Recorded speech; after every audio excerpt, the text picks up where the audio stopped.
रहीम अस्सलाम वालेकुम नादरीन, आप यूट्यूब चैनल देख रहे हैं। मैं इमरान खान हूँ। इससे पहले कि मैं रूटीन का वीलॉग शुरू करूँ, सबसे पहले एक अमेरिका से जो बड़ी डेवलपमेंट है आपके सामने मैं रख देता हूँ।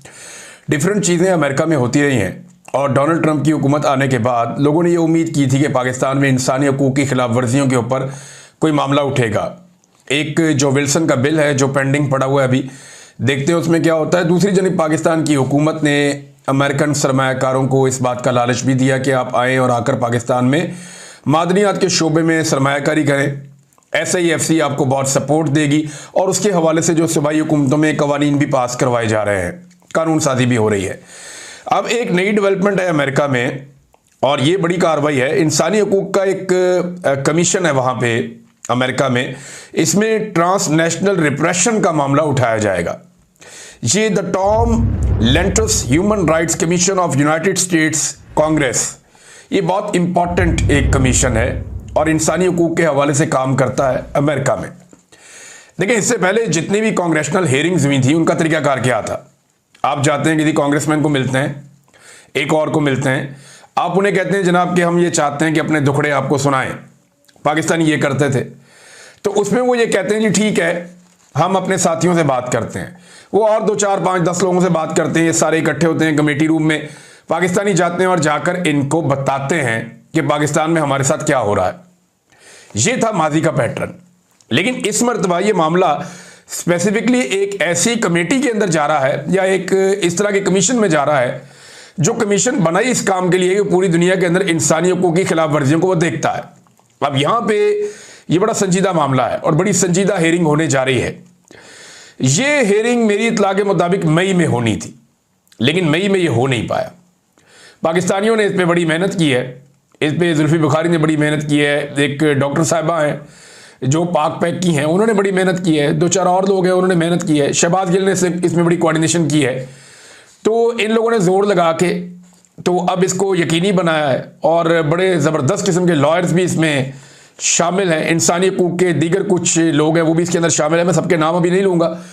हुकूमत पाकिस्तान जो है उसको इस बात की भिनक पड़ गई है और हुकूमत अब इस मामले को रोकना चाहती है या इसको कंट्रोल करना चाहती है।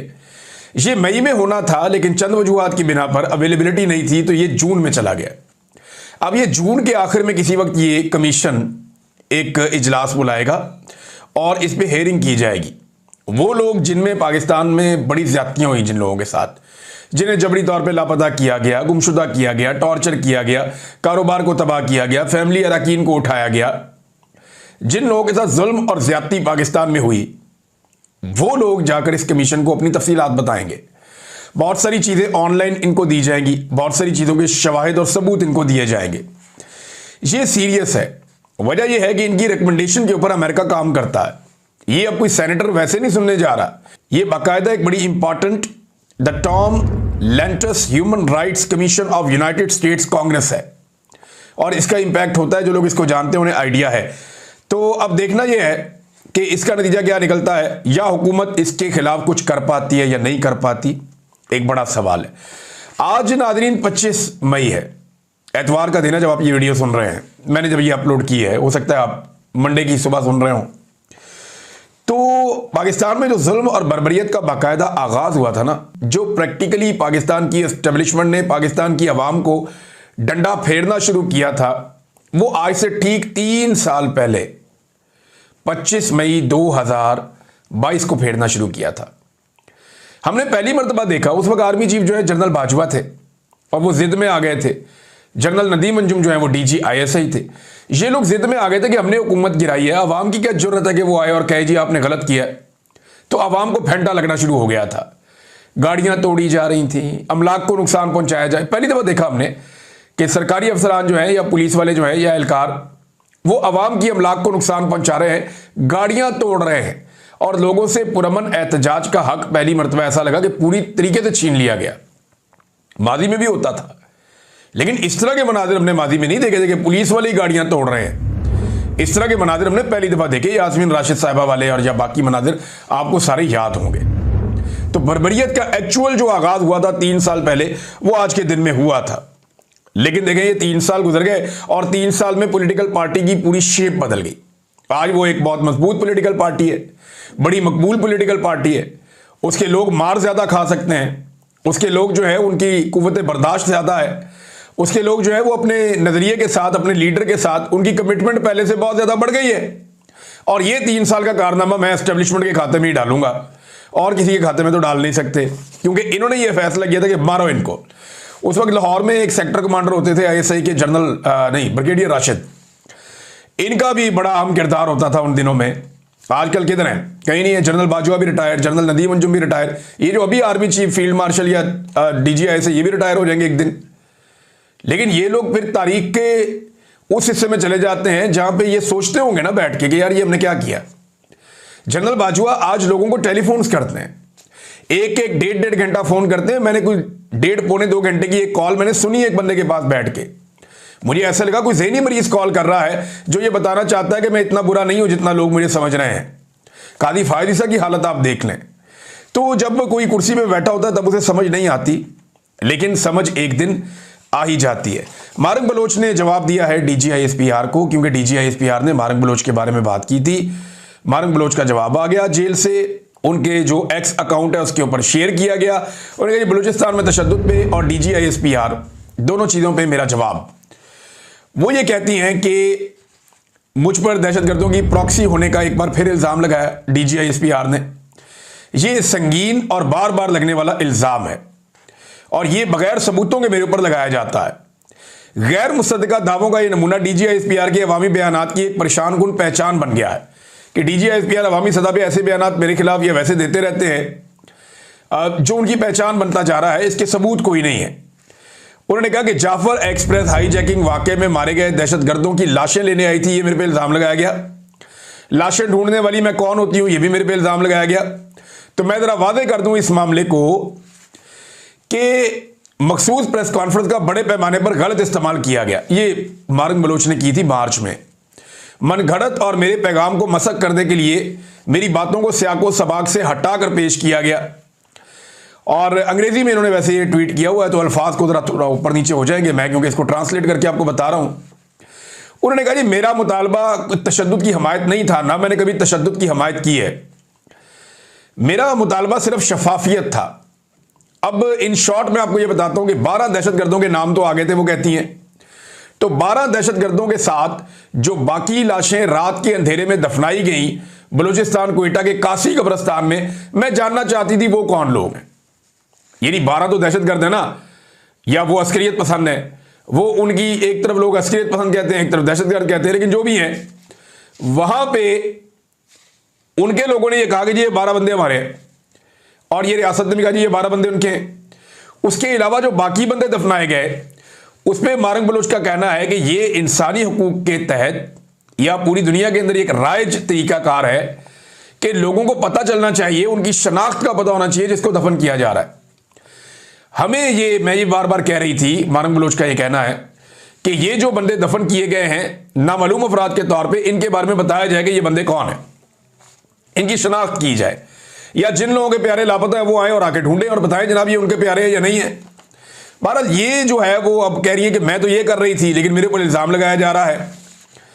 और साथ उन्होंने ये कहा कि किसी भी तशद्दुद के वाक़े के बाद कानून नाफिज करने वाले इदारे जबरी तौर पर लापता अफराद को कत्ल करने और खुफिया तौर पर दफन करने में पहले भी मुलव्वस रहे हैं और बाद में उन्हें अस्करियत पसंदी का नाम दे दिया जाता है।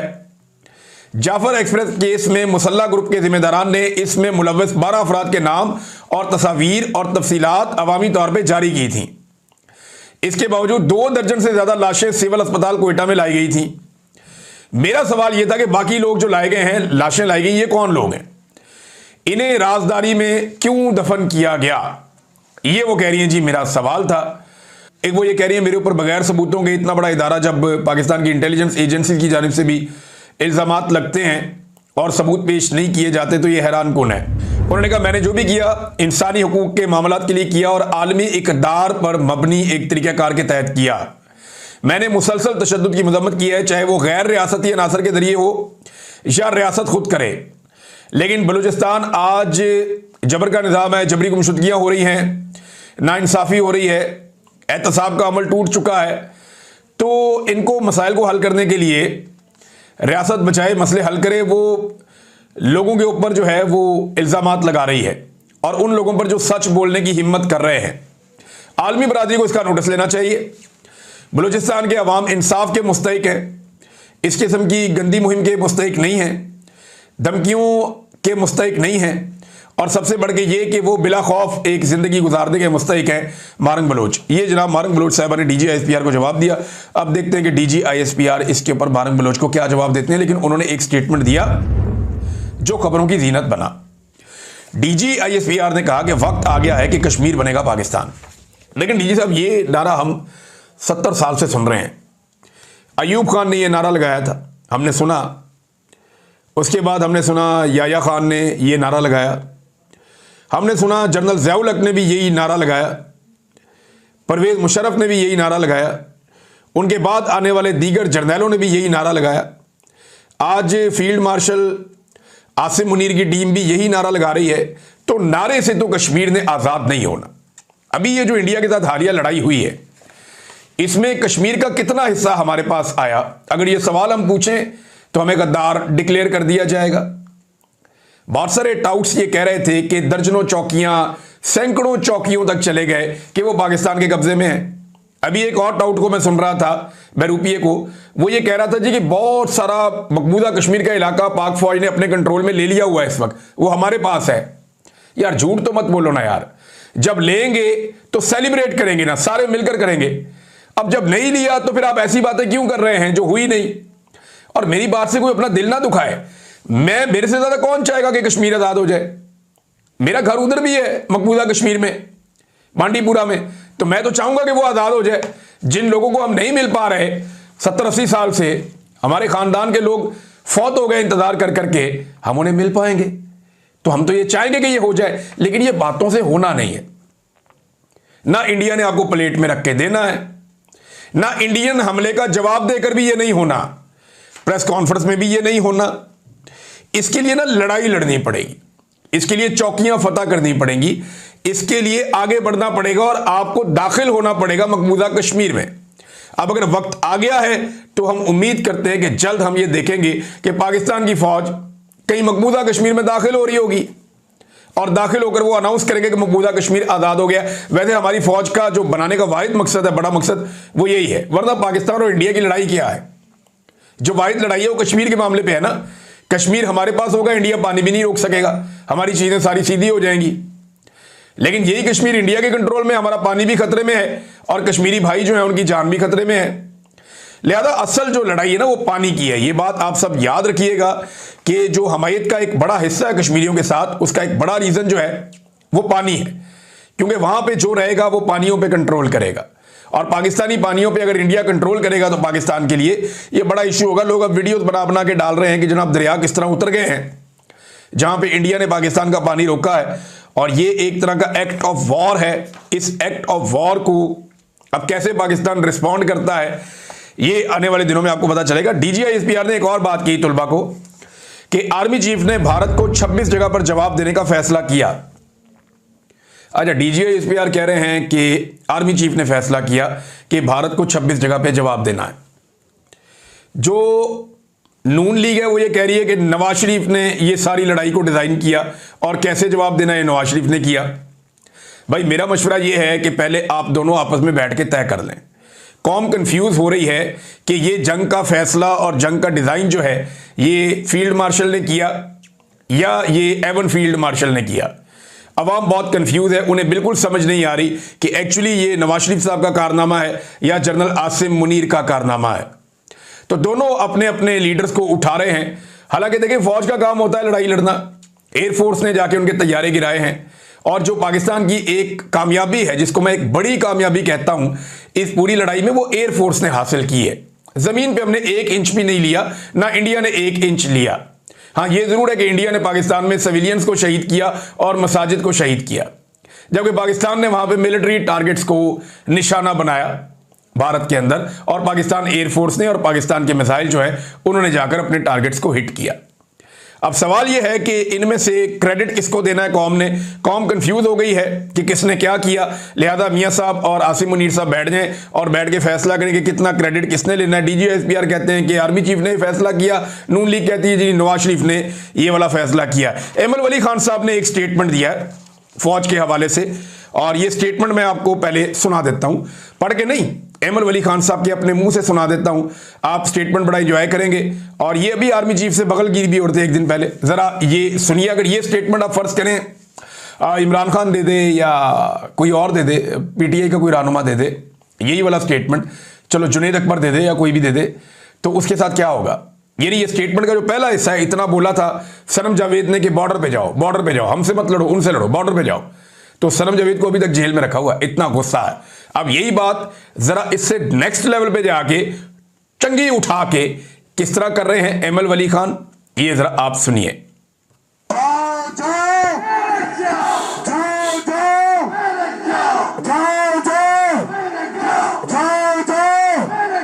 उस बॉर्डर पे जाओ जिस बॉर्डर पे रोजाना वतन अजीज की शलवारें उतरती हैं। चौकीदार आका नहीं, चौकीदार गुलाम है, आका गुलाम है।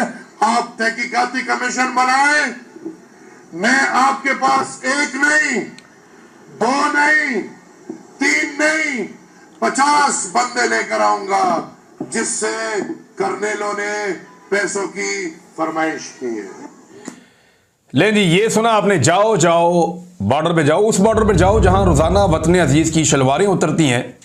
चौकीदार आका नहीं गुलाम है, बात बिल्कुल ठीक है, क्योंकि वो तनख्वाहदार मुलाजिम है और आका अवाम है, बिल्कुल ठीक बात है, अवाम तनख्वाह देती है। मैं कल भी यही कह रहा था कि हम करेंगे फैसला कि कौन है मुहिब्बे वतन और कौन नहीं है। सर्टिफिकेट हम पाकिस्तान के अवाम देंगे, इसलिए कि हम तनख्वाह देते हैं, तो जब हम तनख्वाह देते हैं तो सर्टिफिकेट भी हम देंगे, कोई और हमें सर्टिफिकेट नहीं दे सकता।